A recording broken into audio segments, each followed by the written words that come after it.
Stop being so dramatic, it's just money, Vanessa said with a dismissive wave of her perfectly manicured hand. She lounged on my couch, wearing a new designer dress and carrying a handbag that cost more than my monthly rent. My blood boiled as I clenched the edge of the coffee table, trying to keep my composure. It wasn't just money, Vanessa, I said through gritted teeth. It was $7,000, money I'd been saving for years to start my business. You said it was for an emergency. And it was, she replied, smirking. I needed a new wardrobe for that charity gala. You know how important appearances are. The audacity of her words was almost laughable if it didn't sting so much. You stole from me, I said firmly. I trusted you, and you lied. I want my money back, Vanessa. She rolled her eyes, standing up and smoothing the fabric of her dress. You're overreacting. I'll pay you back when I can. Don't make this a big deal. It's not like you can't save it again. Her words were the last straw. As she sauntered out the door, I felt a mixture of anger, humiliation, and resolve bubbling inside me. This wasn't over. My name is Gretchen, and for as long as I can remember, I've been the responsible one. I'm 35, married, and have been working tirelessly to save money to start my dream bakery. My husband, Ryan, has been supportive, but his family, especially his sister Vanessa, has always been a source of friction. Vanessa is the kind of person who can charm her way out of anything. With her big smile and confident demeanor, she's always managed to deflect blame and convince others to clean up her messes. I'd fallen for it before, but this time was different. This time she'd crossed a line I couldn't ignore. When Vanessa had come to me a few months ago, pleading for help with a so-called family emergency, I didn't hesitate. She made it sound urgent, something involving overdue bills and the risk of eviction. Of course I'd stepped in. I never imagined she'd turn around and spend the money on luxury clothes and accessories. That evening, I sat down with Ryan, my emotions still raw. Vanessa spent the money on designer clothes, I told him, watching his face shift from confusion to disbelief. She what? He asked, leaning forward. She lied to me, I said, my voice trembling with anger. I'm not letting her get away with this, Ryan. I'm serious. For the first time, I saw him hesitate. Are you sure about this? She's my sister, Gretchen. This could get messy. I'm sure, I replied, my jaw set. It's not just about the money anymore. It's about what's right. The next morning, I sat at the kitchen table with a cup of coffee, staring at the spreadsheet that had once represented my dreams. Every penny I'd saved over the years was carefully accounted for. Side gigs, bonuses, skipped vacations, all leading to the $7,000 that Vanessa had squandered. Ryan sat across from me, his brow furrowed. Look, Gretchen, I get why you're upset. Vanessa shouldn't have done this, but suing her? She's my sister. I sighed, trying to keep my voice steady. Ryan, this isn't about hurting your family. It's about standing up for myself. She didn't just take money, she took my trust, my hard work, my plans. If I let this go, she'll think it's okay to do it again. He rubbed his temples. You're right, but you know how she is. She'll spin this and make it about how you're ruining the family. That's on her, I said firmly. Not me. I won't let her guilt me into silence. Vanessa had always been the golden child in Ryan's family. Charming, confident, and with a knack for getting others to clean up her messes, she had a long history of exploiting people's kindness. Her parents excused her behavior as quirky or misunderstood, and Ryan had spent his entire life walking on eggshells to keep the peace. I'd fallen into that same pattern after we got married. I'd covered for her mistakes, loaned her money, even bailed her out of awkward situations with family and friends. But this time was different. This time, she'd gone too far. I called my best friend Linda that afternoon, venting my frustration as I paced the living room. She doesn't even feel bad, Linda. She actually said, "It's just money. Can you believe that?" Linda didn't hesitate. Gretchen, you need to stop playing nice. She's counting on you to roll over and let this go. I know, I said, my voice shaking. But suing her? What if it tears the family apart? Listen to me, Linda said sharply. She stole from you. This isn't about family. It's about accountability. If she didn't want to face the consequences, she shouldn't have taken the money. Linda's words stuck with me as I hung up the phone. She was right. Vanessa had crossed a line, and it wasn't just about the money anymore. It was about principle. That evening, I sat down with Ryan again. "I'm filing a lawsuit," I said, my tone leaving no room for debate. He sighed deeply but nodded. "If this is what you need to do, I'll support you." With his hesitant blessing, I took the first step toward reclaiming what was mine. The next day, I walked into a lawyer's office with a folder full of documents in my hands. Bank statements showing the withdrawal, text messages where Vanessa had begged for the money, and receipts for the outrageous purchases she'd made. It was all there, a paper trail that painted a clear picture of what had happened. The lawyer, Ms. Patel, listened intently as I explained the situation. "So, you're saying your sister-in-law requested this money under false pretenses and has since refused to return it?" "Exactly," I replied, my voice steady despite the knot in my stomach. "She said it was for an emergency, but she spent it on designer clothes and handbags. I want to take her to court to get it back." Ms. Patel nodded thoughtfully. "You have a strong case, Gretchen. The text messages alone show clear misrepresentation, and the bank records back it up. Filing a lawsuit is the right move if you're ready to follow through." "I'm ready," I said, though a part of me still felt nervous. I know this is going to create a lot of drama in the family." "Legal action often does," she admitted. "But this isn't about family drama. It's about justice. If she's done this to you, chances are she's done it to others as well." Her words hit me like a lightning bolt. Could Vanessa have pulled this stunt with other family members? No. Later that evening, I sat in the living room, reviewing the paperwork Ms. Patel had given me. Ryan walked in, sitting down beside me. "How did it go?" he asked cautiously. "She said I have a strong case," I replied, glancing up at him. "But she also said something that's been stuck in my head. What if Vanessa's done this to other people in the family?" Ryan's expression shifted, and for a moment he looked genuinely troubled. "I wouldn't be surprised," he said quietly. "She's always had a way of getting what she wants from people, but no one's ever called her out on it." "Well, I'm calling her out now," I said firmly. "She needs to be held accountable, not just for me, but for everyone she's manipulated." The next morning, I filed the lawsuit. As I left the courthouse, a sense of resolve settled over me. This wasn't just about getting my money back. It was about drawing a line in the sand and refusing to let Vanessa's entitlement go unchecked any longer. For years, she'd coasted on charm and manipulation, but now the tide was turning. The day after I filed the lawsuit, Vanessa called. Her voice was dripping with exaggerated sweetness, but I could hear the edge of panic beneath it. "Gretchen," she began, dragging out my name. "I heard from Ryan that you're, taking legal action. Don't you think that's a little extreme?" "No, Vanessa," I said, cutting her off. "What's extreme is stealing $7,000 from someone who trusted you and then acting like it's no big deal." Her tone hardened instantly. "I didn't steal it, Gretchen. I borrowed it. There's a difference." "Borrowing implies you had any intention of paying it back," I snapped. "You've made it very clear that you don't." She sighed dramatically. "You're blowing this way out of proportion. We're family. Family doesn't sue each other." "Funny how you only bring up family when it suits you," I shot back. "This conversation is over. If you want to talk, do it through my lawyer."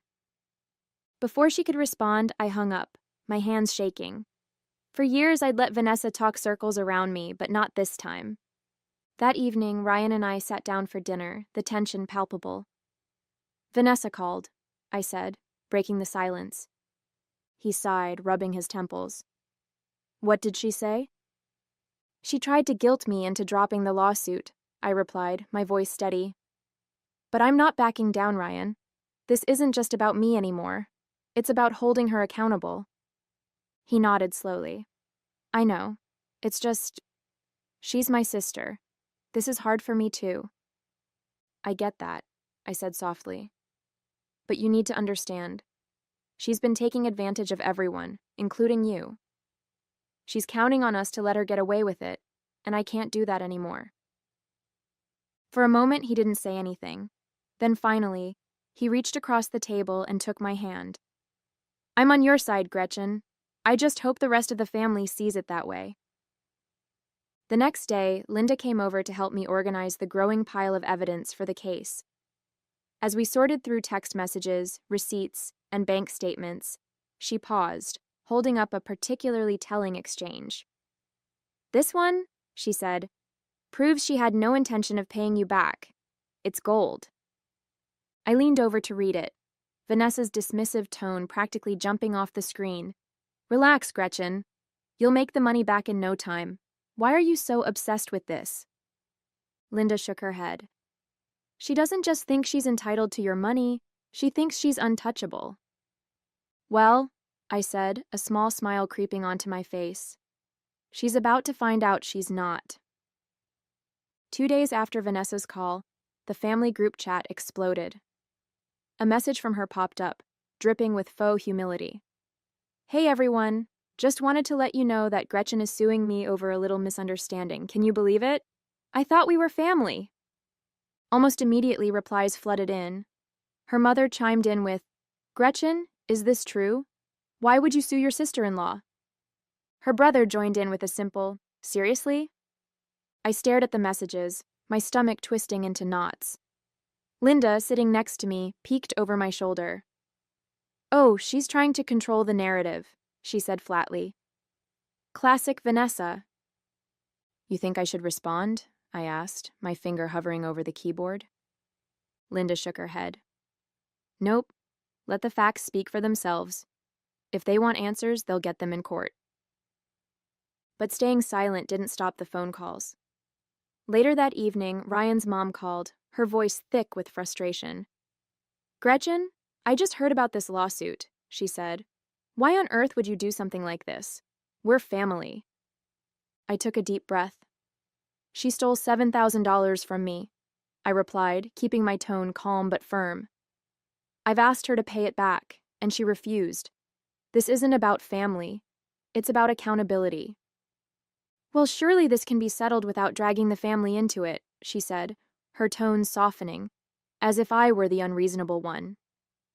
"I tried to settle it privately," I countered. "Vanessa made it clear she doesn't care. This is the only way to get her attention." There was a long pause. "You do what you think is best," she said finally, though her tone was far from supportive. When I hung up, Ryan looked up from the couch. "Was that my mom?" "Yeah," I said, sitting down next to him. "She wasn't happy." "She's just worried about the fallout," he said, running a hand through his hair. "Everyone's always tiptoeing around Vanessa, trying not to upset her." "Well, maybe it's time they stopped," I said. "She's been getting away with this for too long." The next morning, I met with Ms. Patel to discuss the case. "We've got everything we need to prove your claims," she said confidently. "But there's something else you should know." She slid a folder across the desk. Inside were records Vanessa's other brother, Kyle, had sent in after hearing about the lawsuit. Text messages, bank statements, and even emails. All evidence that Vanessa had borrowed money from him, too, using the same sob story. "She's been doing this to other family members," Ms. Patel explained. "This isn't just a one-time thing. It's a pattern." I stared at the folder, equal parts furious and vindicated. "This changes everything," I said. As I pored over the contents of the folder Ms. Patel had given me, my disbelief grew with every page.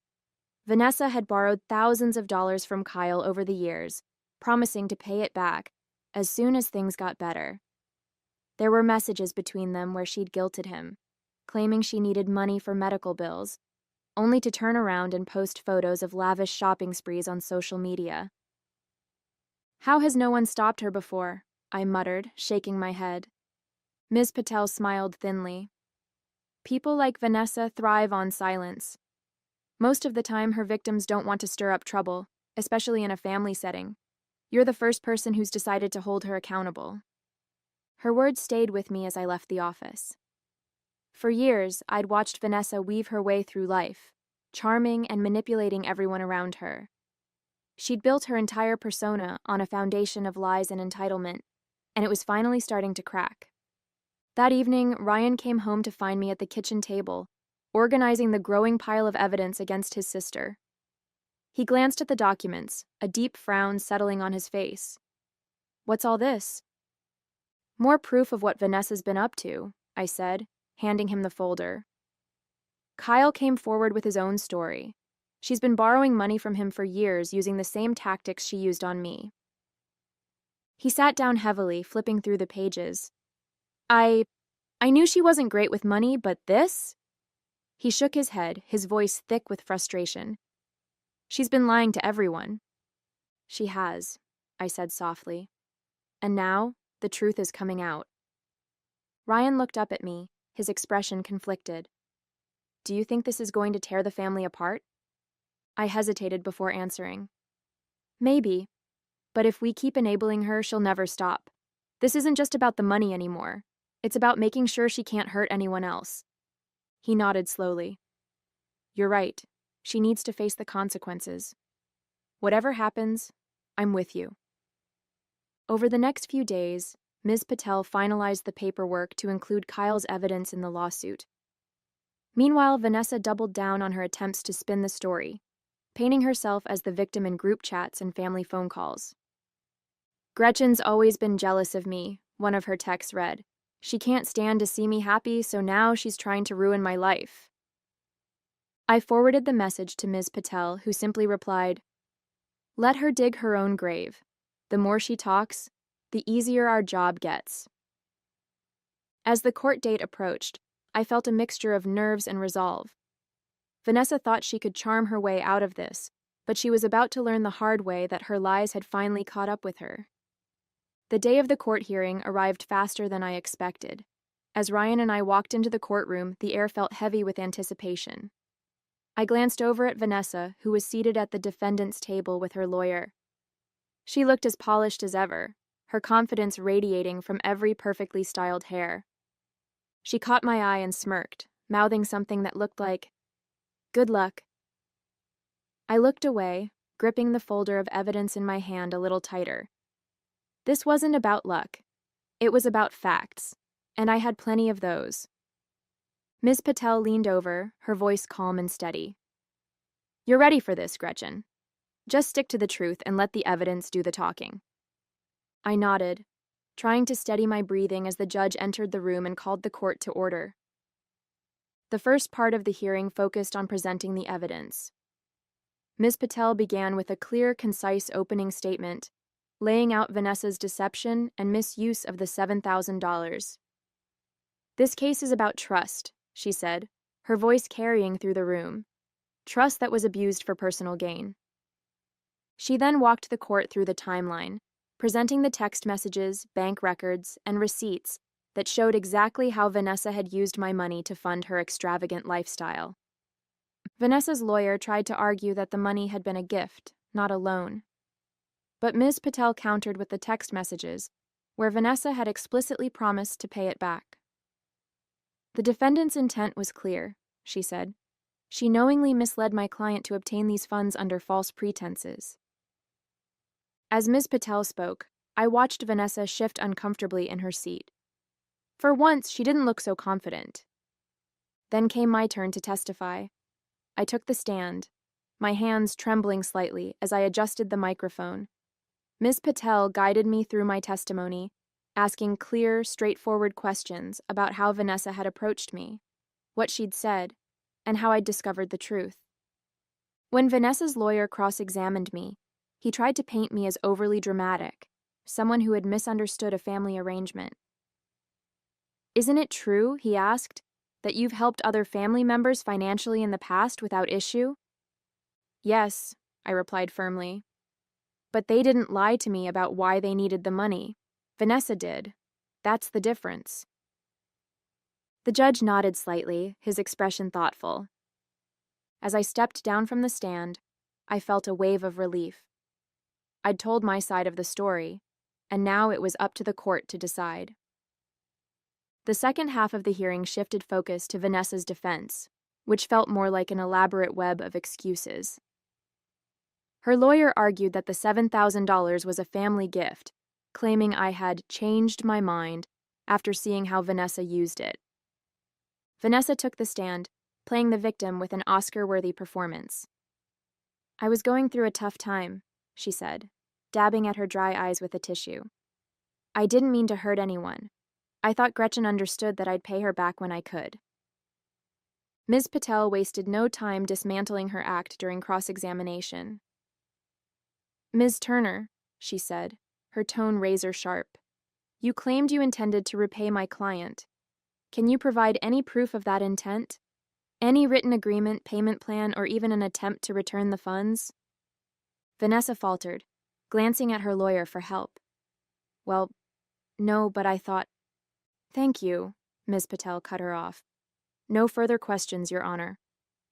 Then came the moment we'd been waiting for. Ms. Patel presented the additional evidence from Vanessa's brother, Kyle, which detailed her history of borrowing money from other family members under false pretenses. "This pattern of behavior is consistent," Ms. Patel argued. "Ms. Turner has used family ties to manipulate others into giving her money, with no intention of repaying it. My client is simply the first to hold her accountable." Vanessa's lawyer objected, claiming the new evidence was irrelevant, but the judge allowed it. I watched as Vanessa's confidence crumbled, her polished demeanor replaced by visible panic. When Kyle testified, his words carried a weight that even Vanessa couldn't deflect. "She told me she needed money for medical bills," he said, his voice steady but firm. "I later found out she used it to book a luxury vacation. This isn't an isolated incident, it's who she is." Vanessa avoided eye contact with him, her face flushed. By the time the judge announced a recess to deliberate, I felt a strange mix of emotions, anxious about the outcome, but also proud of myself for standing up to Vanessa's lies. Ryan squeezed my hand as we waited in the gallery. "No matter what happens, I'm proud of you," he said. "You've shown more strength than anyone else in this family ever has." "Thanks," I said, managing a small smile. "I just want this to be over." When the judge returned, the room fell silent. He reviewed the evidence briefly before delivering his verdict. "The court finds in favor of the plaintiff, Ms. Gretchen Hayes. The defendant is ordered to repay the $7,000 along with additional legal fees incurred by the plaintiff." Relief washed over me as the words sank in. I glanced at Vanessa, who sat frozen, her jaw clenched. For once, she had nothing to say. Walking out of the courtroom, I felt a sense of vindication I hadn't expected. This wasn't just about the money. It was about finally standing up for myself and proving that Vanessa's manipulation had limits. "Let's go celebrate," Linda said, wrapping an arm around my shoulders. I smiled. For the first time in a long time, it felt like I was finally reclaiming control of my life. The days following the court verdict felt surreal. For the first time in years, I didn't feel the weight of Vanessa's manipulations looming over me. The money was coming back, not immediately, of course, but through legally mandated payments. More importantly, I'd finally stood up for myself in a way I never thought I could. Sitting at my kitchen table with a fresh cup of coffee, I opened my laptop and pulled up the business plan I'd put on hold. The sight of it filled me with a mix of excitement and nostalgia. This bakery had always been my dream, and now it felt closer than ever. Ryan walked in, glancing at the screen. "Back to planning the bakery?" he asked, leaning over my shoulder. "Yeah," I said, smiling. "I think it's time to start moving forward again." He kissed the top of my head. "I'm proud of you, Gretchen. You've handled all of this with more grace than I thought was possible."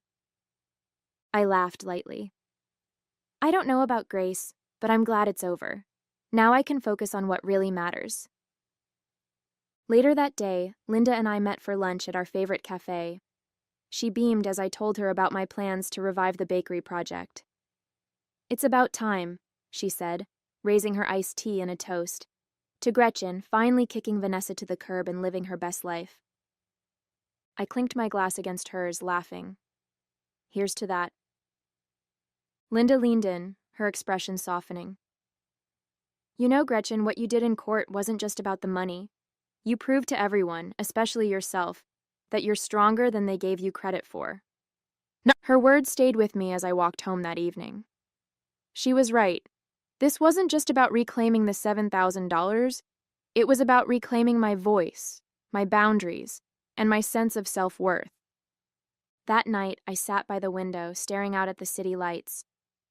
The house was quiet, the kind of peaceful silence I hadn't appreciated in a long time. I thought about Vanessa and the chaos she'd caused, wondering if she'd ever truly change. But then I realized it didn't matter. For years, I'd let her actions dictate my emotions, my choices, my peace of mind. Not anymore. This was my life, and I was finally learning to live it on my own terms. A week later, I stood outside a small, cozy storefront on the edge of downtown. The space had been listed for rent, and I'd been eyeing it for months, imagining how it could be transformed into my dream bakery. I took a deep breath and stepped inside. The walls were bare, the floors scuffed, and the air carried the faint scent of sawdust. But I saw potential. For the first time in a long time, I felt a spark of excitement that wasn't dampened by stress or self-doubt. This is it, I whispered to myself. This is where it all starts. Later that day, I called Linda to share the news. I think I found the perfect place for the bakery, I said, pacing the living room with a mix of nerves and excitement. That's amazing, she exclaimed. Are you ready for this?